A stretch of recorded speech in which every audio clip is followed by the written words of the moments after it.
The old piano bench let out its usual creak as Margaret settled onto it, adjusting her cardigan against the slight chill in the community center's main hall.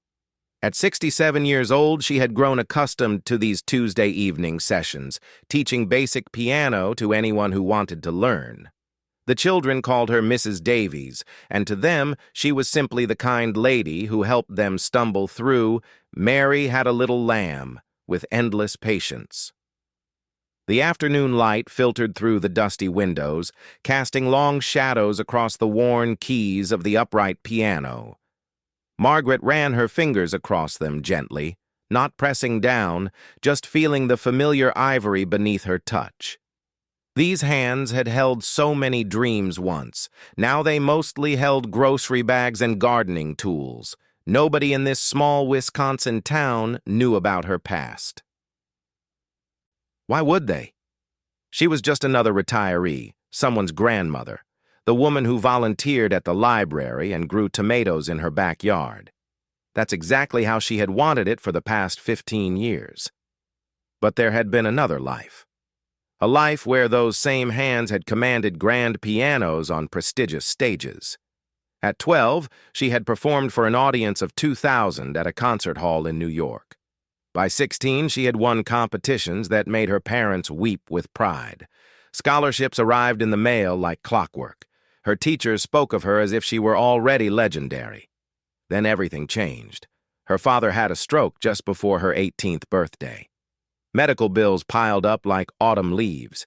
Her mother worked 2 jobs, but it wasn't enough. Margaret made a choice that seemed obvious at the time. She turned down the conservatory scholarship and enrolled in community college instead, studying accounting because it was practical and jobs were guaranteed. The piano became something she did in spare moments, then barely at all. She married at 23, had 2 children, built a sensible life. The stage lights faded into memory, and eventually she convinced herself she didn't miss them.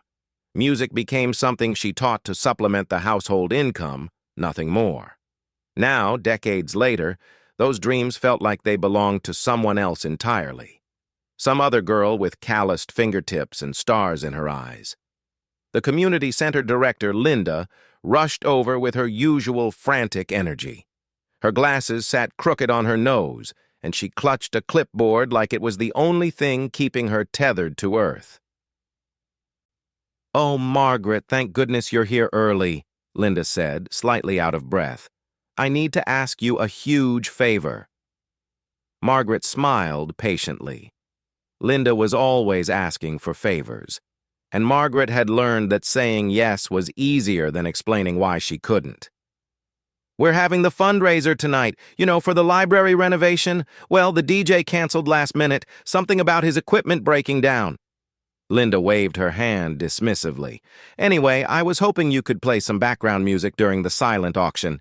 Nothing complicated, just nice, pleasant stuff that won't distract people from bidding." She said it so casually, as if she were asking Margaret to bring potato salad to a potluck. "What kind of music are you thinking?" Margaret asked, though she already knew the answer. "Oh, easy listening. Maybe some Beatles songs, some Frank Sinatra, those old classics everyone likes but nobody really pays attention to. We just need something to fill the silence. Keep it simple and light. We don't want anything too dramatic that might interrupt conversations." Margaret felt something tighten in her chest, though she couldn't quite name it. "Keep it simple.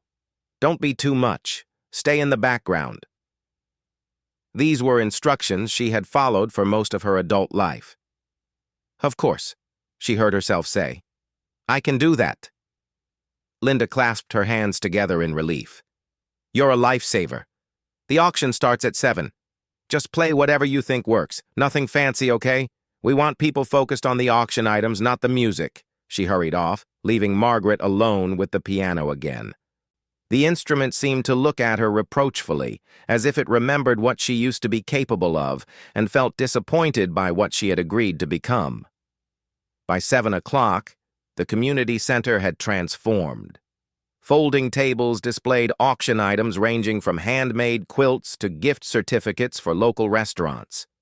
People arrived in their version of fancy clothes, which in this town meant clean jeans and button-up shirts. The mayor was there, glad-handing and laughing too loudly at his own jokes.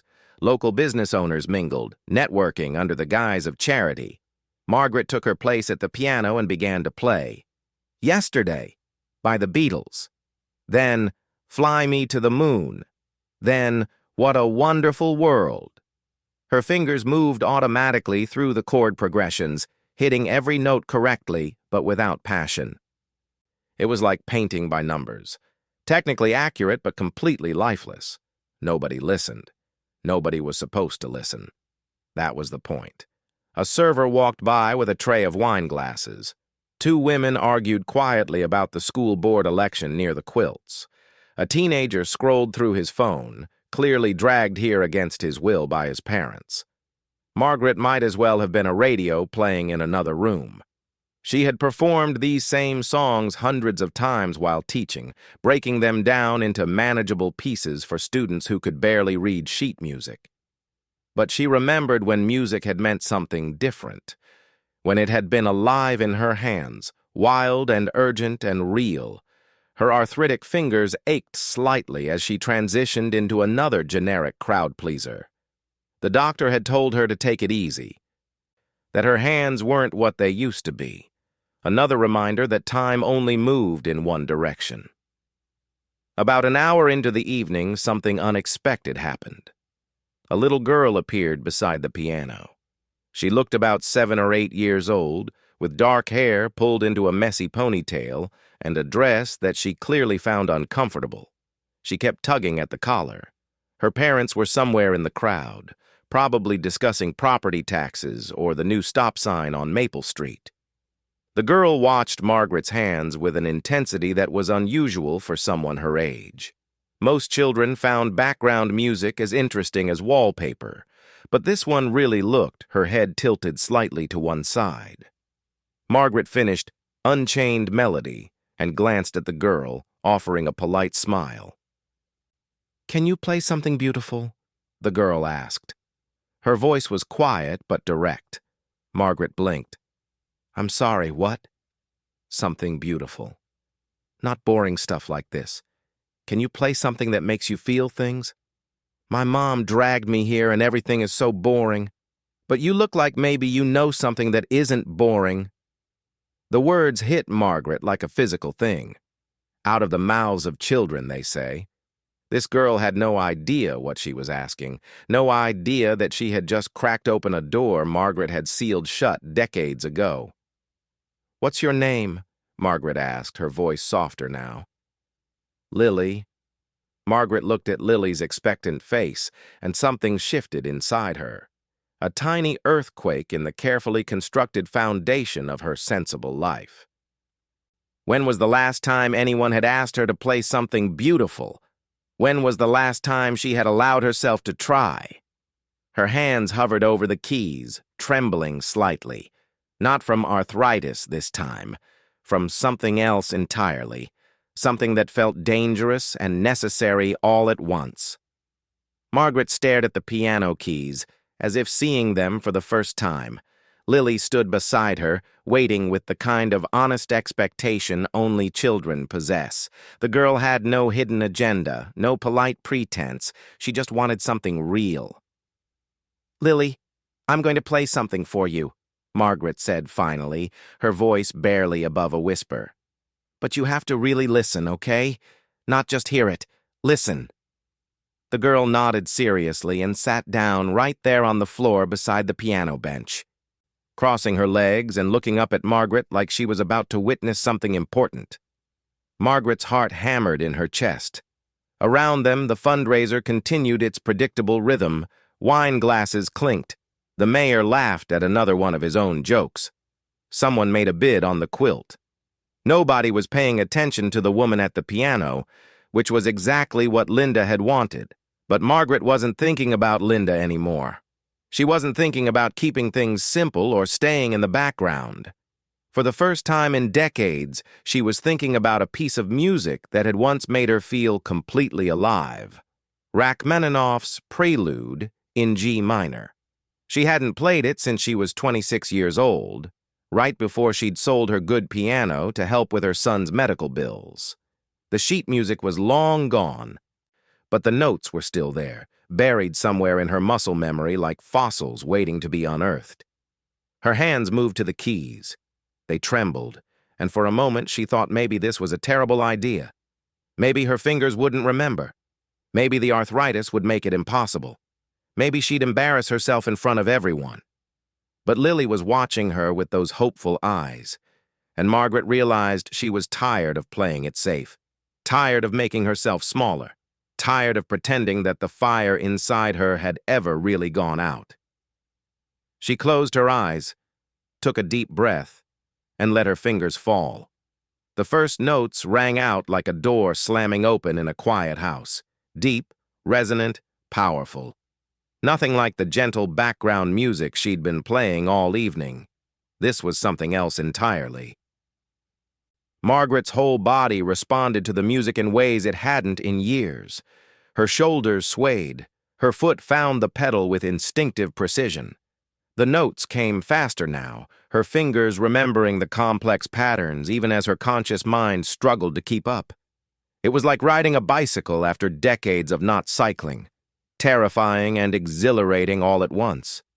The conversation near the quilts didn't stop immediately. People were absorbed in their own small worlds, but gradually, subtly, the room began to shift. Someone near the refreshment table paused mid-sentence. A man reaching for a cookie froze with his hand in the air. A woman who'd been writing down a bid number looked up, pen suspended. Margaret wasn't in the community center anymore. In her mind, she was 19 years old, standing on a stage in Boston where the acoustics made every note sound like it was coming from heaven itself. She was wearing her mother's altered dress because they couldn't afford a new one. Her teacher was in the third row, crying with pride. Her father was still healthy then, still alive, still believing his daughter would change the world through music. The piece demanded everything from her. Rachmaninoff didn't write music for the timid. Every phrase was a cliff she had to jump from, trusting that her hands would catch her. The notes cascaded and crashed like waves against rocks, angry and beautiful and utterly honest. Her fingers flew across the keys with a speed she didn't know they still possessed. The arthritis that usually made opening jars a struggle seemed to vanish, burned away by adrenaline and memory and something that felt almost like rage. Rage at all the years she'd spent being quiet. Rage at every time someone had told her to keep it simple. Rage at herself for listening. But there was joy, too. Pure, uncomplicated joy in the act of making something beautiful without apologizing for it. The teenager with the phone lowered it slowly, his eyes wide. The server with the wine tray stopped moving entirely, afraid that even the smallest sound would shatter whatever spell was being cast. Linda, who'd been counting auction bids at a table near the door, stood up so fast her chair scraped against the floor. Margaret drove into the climax of the piece with everything she had. Her hands attacked the keys, pulling sounds from the piano that it probably hadn't made in its entire life in this community center. The instrument seemed to wake up under her touch, remembering that it too had been built for greatness, not just for children learning scales. Some people gasped. Others pressed their hands to their chests as if the music was physically touching them. Lily sat perfectly still on the floor, her eyes shining with tears she was too young to understand. The music built and built, reaching higher and deeper simultaneously, until Margaret felt like she might break apart from the intensity of it. Every loss she'd ever experienced poured into those notes. Every dream she'd buried, every moment she'd chosen responsibility over passion. It all came out through her fingers, raw and unfiltered. And then, just as suddenly as it had begun, it was over. The final chord hung in the air like smoke, gradually fading into silence. Margaret's hands remained on the keys, trembling now for real, her chest heaving as if she'd just run a marathon. Sweat dampened her forehead despite the coolness of the room. For 3 full seconds, nobody moved. Nobody breathed. The silence was so complete that Margaret could hear the buzzing of the fluorescent lights overhead, something she'd never noticed before. Then Lily jumped to her feet and started clapping. Not the polite, measured applause of a formal concert. Wild, enthusiastic, childish clapping that echoed through the stunned room. And that broke the spell. Someone else started clapping, then another person. Then suddenly everyone was applauding, the sound building like a wave. People stood up from their seats. The mayor, for once, had nothing to say. Linda stood with both hands covering her mouth, her eyes wide with shock. Margaret turned on the bench, looking at all these faces she'd known for years, and saw something new in their expressions. Not just surprise, but recognition. As if they were seeing her for the first time, really seeing her. Not just the quiet grandmother who taught piano on Tuesday evenings. An elderly man pushed his way through the small crowd forming around the piano. He had white hair and thick glasses, and his hands shook as he reached out to steady himself on a nearby chair. His face was wet with tears. "My God," he said, his voice cracking. "You're her. You're actually her." Margaret looked at him, confused. "I'm sorry. Do we know each other?" 50 years ago, he said, wiping his eyes with a handkerchief. "I was teaching at the conservatory. I attended a performance by a young woman named Margaret Chen. She played like an angel, like nothing I'd heard before or since. Then she just vanished from the music world. Everyone wondered what happened to her." He gestured at the piano, at Margaret, his hand trembling. "That was you. You're Margaret Chen." The room went quiet again. People looked at each other, confused. The name meant nothing to most of them. But to this old man and to Margaret herself, it meant everything. It was the name of the person she used to be, the person she'd thought she'd lost forever. Lily tugged on Margaret's sleeve. "That was beautiful," the girl said simply. "That made me feel everything." Margaret looked down at her, and something inside her chest cracked open completely. All the walls she'd built. All the reasons she'd convinced herself to stay small. They crumbled like paper in rain. Margaret couldn't catch her breath. The applause continued, washing over her in waves that felt both wonderful and terrifying. She looked at her hands, still resting on the piano keys, and half expected them to belong to someone else. These couldn't be the same hands that had spent the morning pulling weeds from her garden. People pressed closer to the piano, and suddenly everyone had questions. They came at her from all directions, voices overlapping until she couldn't distinguish one from another. "How long have you been playing? Where did you learn to play like that? Can you teach my daughter? Why didn't you ever tell anyone you could do this?" Linda pushed through the crowd, her clipboard forgotten on a nearby table. Her face was flushed, and she kept shaking her head like she was trying to wake up from a dream. "Margaret, I had no idea. All this time I've been asking you to play Happy Birthday at retirement parties. I feel like such an idiot." She laughed, but it came out shaky, almost emotional. "That was the most incredible thing I've ever heard live. I mean, I've been to concerts, real concerts in the city, but nothing ever made me feel like that." A woman Margaret recognized from the grocery store stepped forward, her phone clutched in her hand. "I'm so sorry, but I recorded the last minute or so. I wasn't planning to. I just pulled my phone out automatically. Is it okay if I share it? My sister in California won't believe this happened in our little town." Margaret opened her mouth, unsure of what to say. Share it? The thought made her stomach flip. For years, she'd worked hard to remain invisible, to keep her past buried where it couldn't hurt anymore. The idea of that performance, spreading beyond this room, felt like standing naked in front of strangers. But before she could respond, Lily spoke up from her spot on the floor.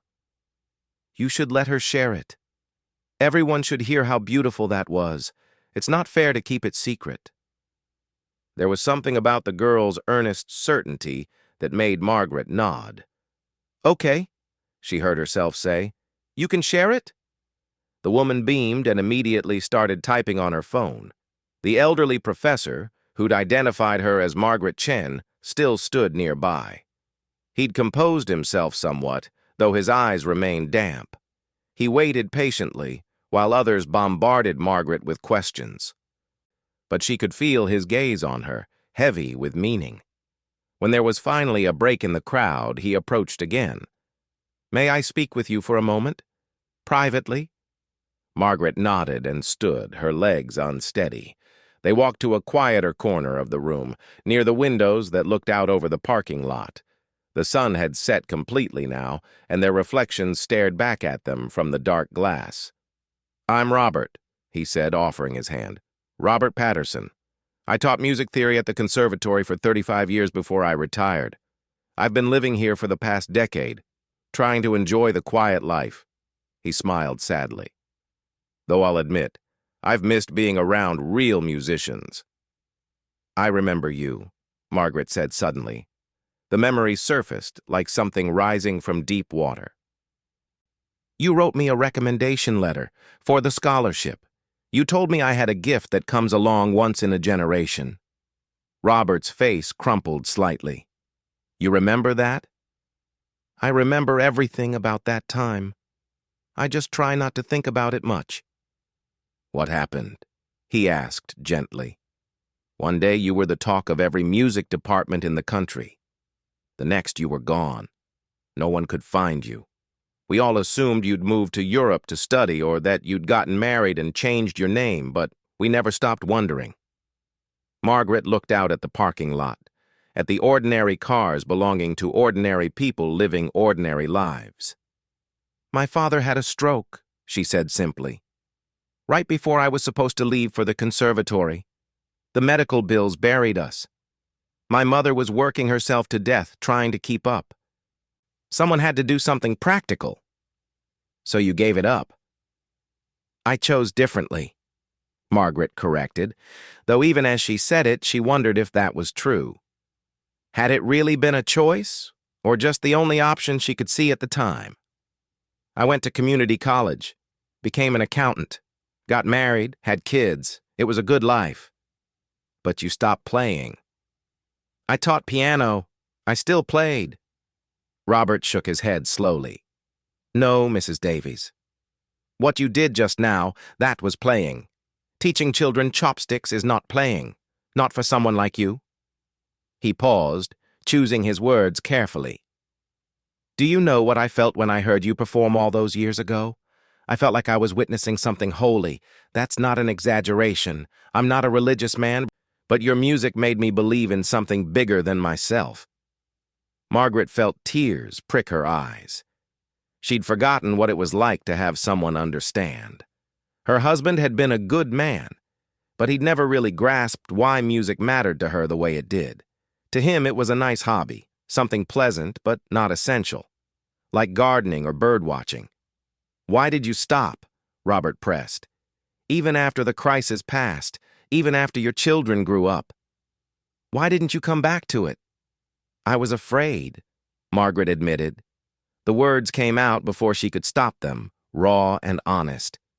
"I was afraid I wouldn't be as good, that too much time had passed, that I'd embarrass myself trying to be something I wasn't anymore. It felt safer to just let it go, to be normal." "And how did that feel? Being normal?" Margaret laughed, but it wasn't a happy sound. "Like wearing shoes that don't quite fit. Not painful enough to make you stop walking, but uncomfortable every single day." They stood in silence for a moment. Around them, the fundraiser had resumed, though the energy had shifted. People kept glancing at the piano, at Margaret, as if she might suddenly do something magical again. Linda appeared at Margaret's elbow, slightly out of breath. "I'm so sorry to interrupt, but there's someone on the phone who saw the video already. It's only been 15 minutes, but apparently it's spreading fast. He says he's from the community college's music department and wants to know if you'd be willing to talk to him." Margaret felt dizzy. "The video is already online?" "Well, yes. Betty posted it on her Facebook, and her daughter shared it, and then someone put it on Twitter, and now well, it's getting around? Linda looked worried. Is that okay? I can ask people to take it down if you want. No, Margaret said, surprising herself. No, it's fine. Robert smiled at her. May I offer you some unsolicited advice from an old teacher? Please. Don't hide again. Whatever scared you into hiding before, don't let it win twice. You're 67 years old, Mrs. Davies. Do you really want to spend whatever time you have left playing it safe? The words hit her like cold water. How many years did she have left where her hands would still work? Where her mind would stay sharp enough to handle complex compositions? 10 years? 20 if she was lucky? She'd already wasted so much time. Lily appeared beside them, tugging on her mother's hand. The mother looked embarrassed. I'm so sorry to bother you, but Lily won't leave until she asks you something. Margaret knelt down, bringing herself to Lily's eye level. Her knees protested, but she ignored them. What is it, sweetheart? Can you teach me to play like that? Lily asked. Not the boring stuff. The real way. The way that makes people cry. Margaret felt something shift inside her chest, like a door she'd locked years ago suddenly swinging open. She thought about all the students she'd taught over the years, drilling them on scales and simple songs, never once showing them what music could really do.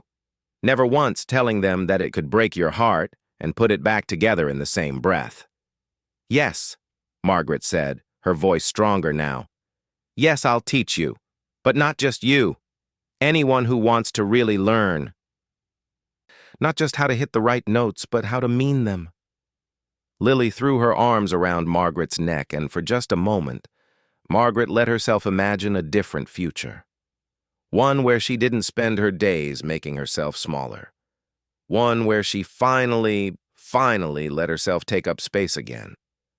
Robert was watching her with a knowing smile. There she is, he said softly. There's the Margaret Chen I remember. And for the first time in 40 years, Margaret didn't correct him or try to hide behind her married name. She just nodded and thought, yes, maybe she was still in there after all. Margaret woke up the next morning to 17 missed calls on her phone. She stared at the screen, confused and still groggy from sleep. Her cat, Beethoven, meowed at her feet, demanding breakfast and completely uninterested in whatever crisis was unfolding in the human world. The first call was from her daughter in Seattle. Margaret called her back while making coffee, expecting to chat about the usual things. Grandchildren, weather, the new restaurant that opened downtown. Mom? Oh my God, Mom, are you okay? Her daughter answered on the first ring, her voice pitched high with excitement. I'm fine, honey. What's wrong? What's wrong? Mom, you're viral. Like actually viral. The video has 500,000 views. It's on the news. People are calling you a hidden genius. There are think pieces being written about you. Why didn't you tell me you could play like that? Margaret nearly dropped her coffee mug. 500,000? More now, probably. It's still climbing. Mom, this is insane. Good insane. But insane? My friends keep texting me asking if you're really my mother. Someone recognized our last name. Margaret sank into a kitchen chair, her legs suddenly weak. She'd imagined the video might get a few thousand views, maybe spread around town. But 500,000 people? That was more people than had lived in every town she'd ever called home. Combined. Over the next hour, she watched her phone blow up with notifications. Facebook friend requests from strangers. Instagram followers. Emails to an account she barely remembered she had. Local news stations wanting interviews. The regional paper requesting a feature story. Someone from a music blog asking for her thoughts on modern piano education. It was overwhelming, terrifying, and if she was being completely honest with herself, a little bit thrilling. By afternoon, she had an email from Dr. Helen Yu. the chair of the music department at the community college where Robert had taught. The email was professional but warm, explaining that they'd love to discuss bringing Margaret on as an instructor, not for beginners, but for serious students who wanted to pursue music professionally. Margaret read the email 3 times, her heart pounding harder with each pass. There was also a message from a woman named Patricia who ran a small concert venue in the city about an hour away. She'd seen the video and wanted to know if Margaret would consider performing. Nothing huge, just an intimate evening concert. They could only pay a modest fee, but the exposure would be significant. Margaret sat at her kitchen table for a long time, staring at these messages. Beethoven jumped into her lap, purring loudly, and she stroked his fur absently while her mind raced. She thought about Robert's words from the night before. Don't hide again. How many years did she have left? How many chances would she get to step back into the life she'd abandoned? Her phone rang again. This time it was Linda from the community center, and she sounded frazzled. Margaret, I'm so sorry to bother you, but I have about 24 people who've called asking about piano lessons. Not for their kids, for themselves. Adults who saw the video and suddenly decided they want to learn. Linda laughed nervously. I told them you usually just teach on Tuesday evenings, but they're being very persistent. One woman offered to pay double your rate if you'd fit her in. Margaret felt something bubble up in her chest.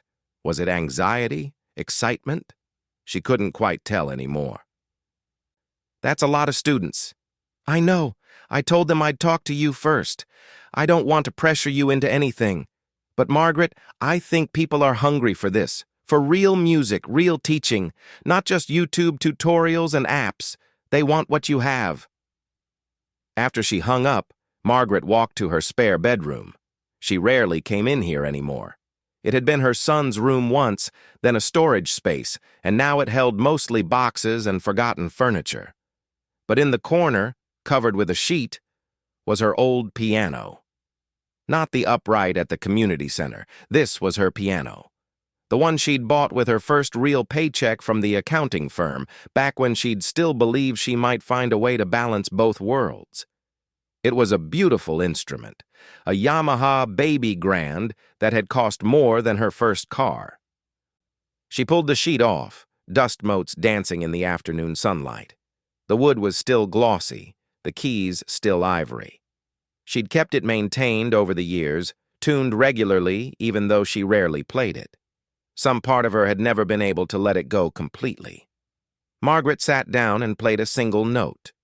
Middle C. The sound resonated through the room, pure and clear, and she felt tears spring to her eyes for reasons she couldn't fully explain. Then she played a scale. Then a chord progression. Then, before she could talk herself out of it, she started playing Chopin's Nocturne in E-flat major. Not because anyone had asked her to, but because she wanted to. Because it was beautiful, and she remembered how. And because maybe Robert was right. Maybe it was time to stop apologizing for taking up space. Her fingers fumbled in places. 40 years of rust couldn't be shaken off in a single evening. But the music was there, buried under all those years of being practical and sensible. It was still there, waiting. She played for 2 hours, stopping only when her hands genuinely hurt. Not the phantom ache of arthritis, but the good hurt of muscles being asked to remember their purpose. When she finally stopped, she felt more alive than she had in decades. That evening, she composed an email to Dr. Yu. She kept it simple. Yes, she was interested in teaching. Yes, she could come in for a meeting. Yes, she understood this wasn't about teaching children their scales. This was about teaching students who wanted music to be their life, not just their hobby. She hit send before she could overthink it. Then she wrote to Patricia at the concert venue. Her hands shook as she typed. A performance felt bigger, scarier than teaching. Teaching meant she could hide behind her students' successes. But performing meant standing on a stage alone, being judged, being seen. It meant risking failure in front of people who now had expectations. But she wrote yes anyway. Yes, she would perform. Yes, she would need time to prepare. Yes, she understood it would be recorded and probably shared online. Yes, she was absolutely terrified. She hit send on that one, too. Over the next few days, life became a whirlwind. The local paper did send a reporter, a young woman named Kelly, who asked thoughtful questions and actually seemed interested in the answers. She asked about Margaret's past, about why she'd given up music, about what it felt like to play again after so long. "Do you regret it?" Kelly asked. "Giving it up, I mean. Do you wish you'd made different choices?" Margaret thought about that for a long time. "I regret hiding," she said finally. "I don't regret the life I built.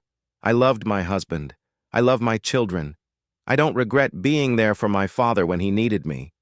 But I regret telling myself that choosing them meant I had to completely abandon myself. I regret believing those were my only two options." Kelly nodded, scribbling in her notebook. "So what changed? Why now?" "A little girl asked me to play something beautiful," Margaret said simply, "and I realized I was tired of playing it small." The article came out 3 days later. It was beautiful, honest, and made Margaret cry when she read it. The headline said, "The Pianist Who Came Back, Margaret Chen's Second Chance at a First Love." Her phone exploded again. More interview requests. More students wanting lessons. But also messages from people thanking her for her story. People who'd given up their own dreams and were wondering if maybe it wasn't too late for them either.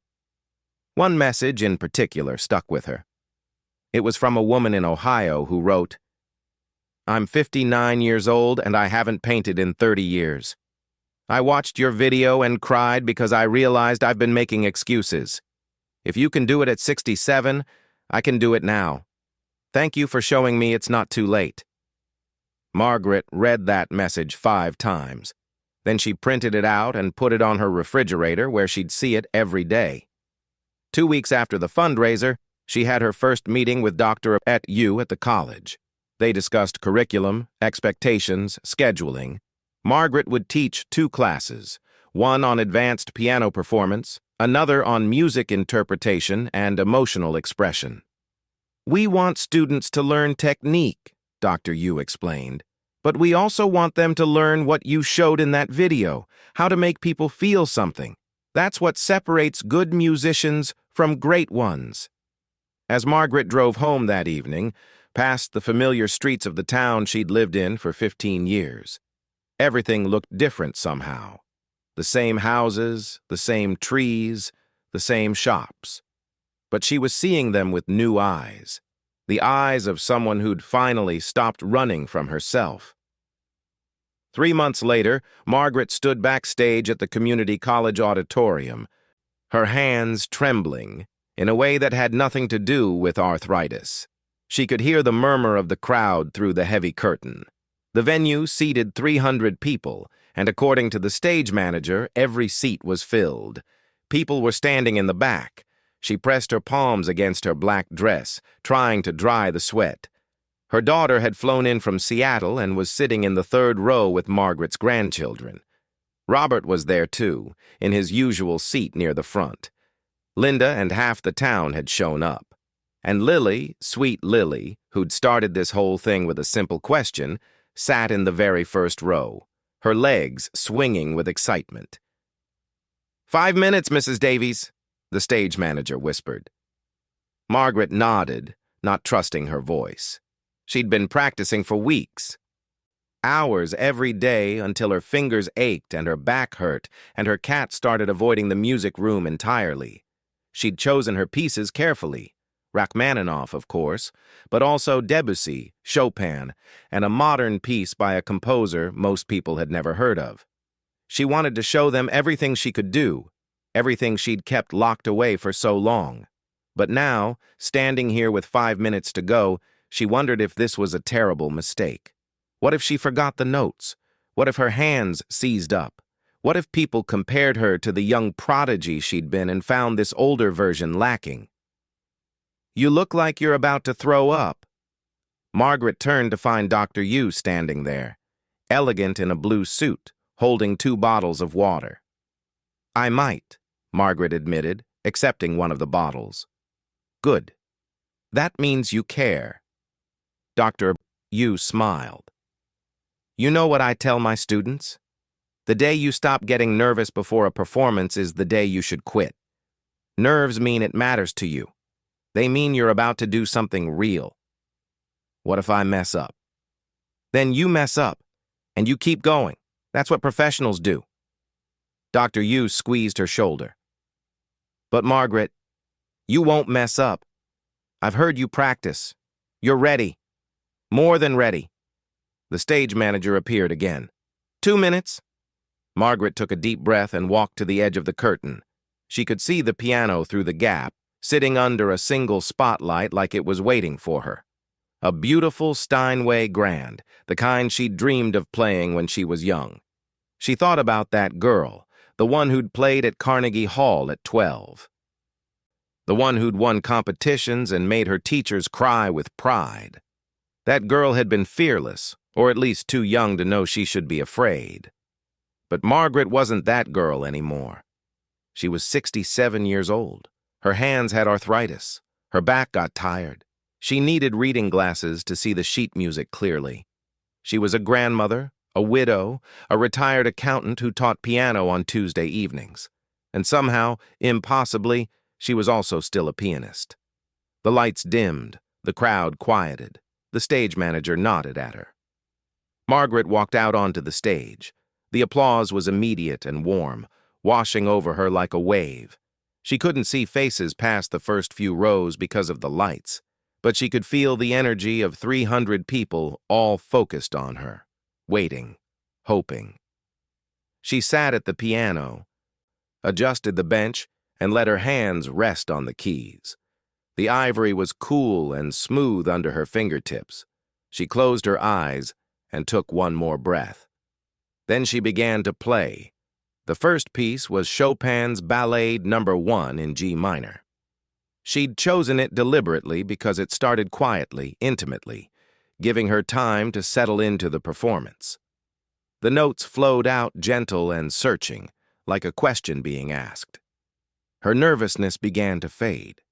There was just the music now, just the conversation between her hands and the piano. The piece grew more complex, more passionate, building to moments of triumph and despair. Her whole body moved with it, swaying and leaning, pulling the music out of the instrument with everything she had. When she finished, the applause made her smile, but she didn't stop to acknowledge it. She moved immediately into Debussy's Clair de Lune, letting the dreamy, floating notes wash through the hall. She could feel the audience relax, could sense them being carried away by the music. This was what she'd missed. Not just playing, but this. The act of taking 300 separate people with 300 separate worries and lives and problems and uniting them all in a single moment of shared beauty. Making them forget, just for a little while, about everything except the music. She played for 90 minutes with only brief pauses between pieces. Her hands hurt. Her back ached. She didn't care. She was exactly where she was supposed to be, doing exactly what she was meant to do. The final piece was the Rachmaninoff prelude that had started everything. She'd saved it for last, and when she played those opening notes, she heard someone in the audience gasp with recognition. This was the piece from the video, the one that had gone viral, the one that had changed everything. But tonight, she played it even better. Because she wasn't playing it for a bored crowd at a fundraiser anymore. She was playing it for herself, for the girl she'd been, for the woman she'd become, and for everyone who'd ever given up on something they loved and wondered if it was too late to go back. She drove the piece to its thunderous conclusion, her hands flying across the keys with power and precision, and when she struck the final chord, she held it, letting it ring out until the last vibration faded into silence. Then the crowd was on its feet. The applause was deafening. People were crying. Her daughter was crying. Even Robert was wiping his eyes with his handkerchief again. Margaret stood and bowed, and the applause grew louder. She bowed again and again. The stage manager finally had to come out and gently guide her off stage because the crowd wouldn't stop clapping. Backstage, she was swarmed. People wanted to shake her hand, to tell her how the music had moved them, to ask when she'd perform again. Her daughter hugged her so tight Margaret could barely breathe. Her grandchildren, who usually couldn't sit still for 5 minutes, told her it was the coolest thing they'd ever seen. But it was Lily who pushed through the crowd and grabbed Margaret's hand. "You did it," the girl said, her eyes shining. "You played something beautiful again." Margaret knelt down, her knees protesting but her heart too full to care. "You know what, Lily? I think I'm going to keep doing it, as much as I can, for as long as I can." "Good," Lily said firmly, "because I've been practicing what you taught me, and someday I'm going to play like that too." "I believe you will," Margaret said, and she meant it. Later that night, after everyone had gone home and the auditorium was empty, Margaret sat alone at the Steinway. The building was quiet, except for the distant sound of the janitor working somewhere down the hall. She played a few notes, then a few more. Not a complete piece, just random phrases, letting her fingers wander wherever they wanted to go. She thought about all the years she'd wasted being afraid. All the times she'd made herself smaller because it felt safer. But she also thought about the second chance she'd been given. Not many people got that. Not many people got to reclaim something they'd lost, to step back into a dream they'd abandoned. Her phone buzzed. A text from Dr. Yu. "Incredible performance. The college wants to talk about a permanent position. Call me tomorrow." Another text. This one from Patricia at the concert venue. "We have 5 more venues asking if you'll perform. I think we need to talk about a tour." A tour. At 67. Margaret laughed out loud, the sound echoing in the empty auditorium. She should probably be sensible. She should probably say that was too much, too ambitious for someone her age. She should probably play it safe. But she'd spent 40 years playing it safe. And where had that gotten her? She'd been miserable, incomplete, a shadow of who she was meant to be. So instead, she texted back 3 simple words to both of them. "Let's do it." She stood up from the piano and walked to the stage door, turning back once to look at the instrument sitting under the spotlight. It looked different now than it had before the performance, or maybe she was the one who looked different. Either way, she knew one thing for certain. She was done hiding, done apologizing, done pretending that the fire inside her had ever really gone out. Margaret Chen was back, and this time, she wasn't going anywhere. As she stepped out into the cool night air, she could already hear the music she'd play tomorrow, and the day after that, and all the days that followed. There was so much left to do, so many pieces to learn, so many students to teach, so many people who needed to hear that it was never too late to become who you were always meant to be. She walked to her car, her footsteps light despite the long evening. Somewhere in the distance, she could hear music drifting from an open window. Someone practicing scales, the notes hesitant but determined. Margaret smiled. That's how it always started. With someone brave enough to try, brave enough to believe that maybe, just maybe, they had something beautiful inside them worth sharing with the world. And now, finally, she was brave enough too.